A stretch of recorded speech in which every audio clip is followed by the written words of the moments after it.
Welcome back to the second part of the meiosis notes, where we'll take a look at the similarities and differences between mitosis and meiosis, and we'll also take a look at karyotypes and review them.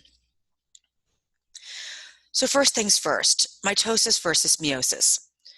Mitosis is the last chapter. It occurs in somatic cells. There is one division, thus one cycling of the cell cycle. One diploid cell becomes two diploid cells. In other words, 100% of the DNA is conserved in the two daughter cells. And the daughter cells are going to be genetically identical to the original cell. Meiosis is different. Meiosis occurs in gametes, which are for the female, egg, for the male, the sperm. There are two divisions, but in the second division, interphase does not occur. One diploid cell becomes four haploid cells, and those four haploid daughter cells are not genetically identical because of crossing over that occurs in meiosis 1. Here is a visual image of the similarities and differences. As you can see here, the DNA is conserved in the daughter cells. As you can see here, this is where mitosis would end, but you can see that there's already genetic variations. There's some blue on the red and some red on the blue. And then we go through one further division in which there's only 50% of the genetic material in each of the daughter cells. Why? Because one of these daughter cells is going to join with a sperm and form either a male or female child that is genetically similar but not identical to the parent.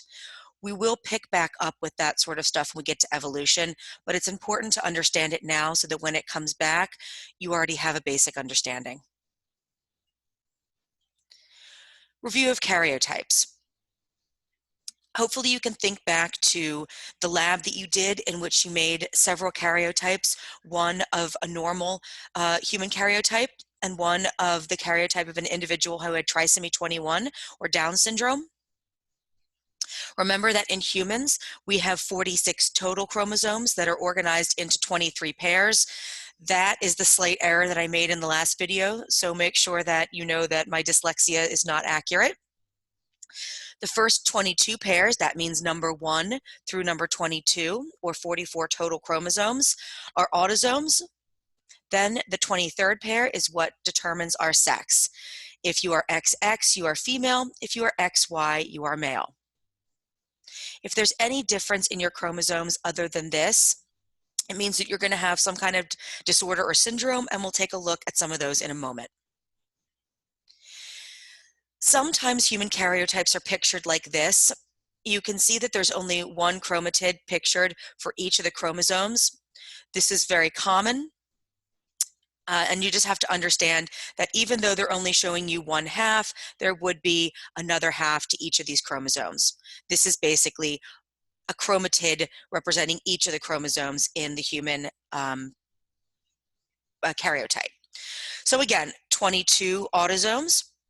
The 23rd pair are your sex chromosomes, and looking at this, you should know immediately there does not appear to be any genetic abnormality on the chromosomal level, and the individual that belongs to this chromosome is male. Now we're going to look at some pictures of karyotypes. There will be a genetic disorder listed at the top, and what you want to do when you look at the karyotype is you want to find that abnormality and be able to identify it by picture.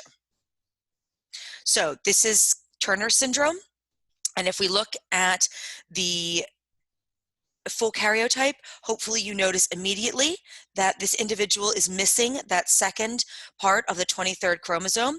They have only one X sex chromosome. They have no secondary chromosome, not an X nor a Y.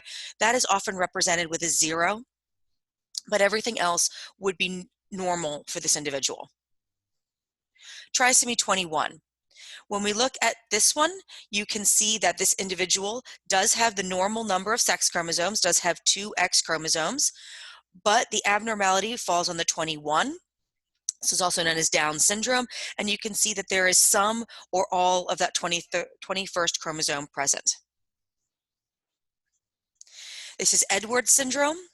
If you look over Edwards syndrome, it's very similar to trisomy 21, but they have 3 of the 18th chromosome instead. This is Klinefelter's. You can see that in Klinefelter's, this is again on the sex chromosomes. This individual has 3 sex chromosomes, the X, and the Y. This is a review of the answers that I just went over. And you can see how I've put up an explanation as well as a picture or an explanation as well as a listing of the sex chromosomes for that individual. Hope that you're all staying safe. And of course, because it's me, there's a picture of Zion National Park, and hopefully we'll all be outdoors soon.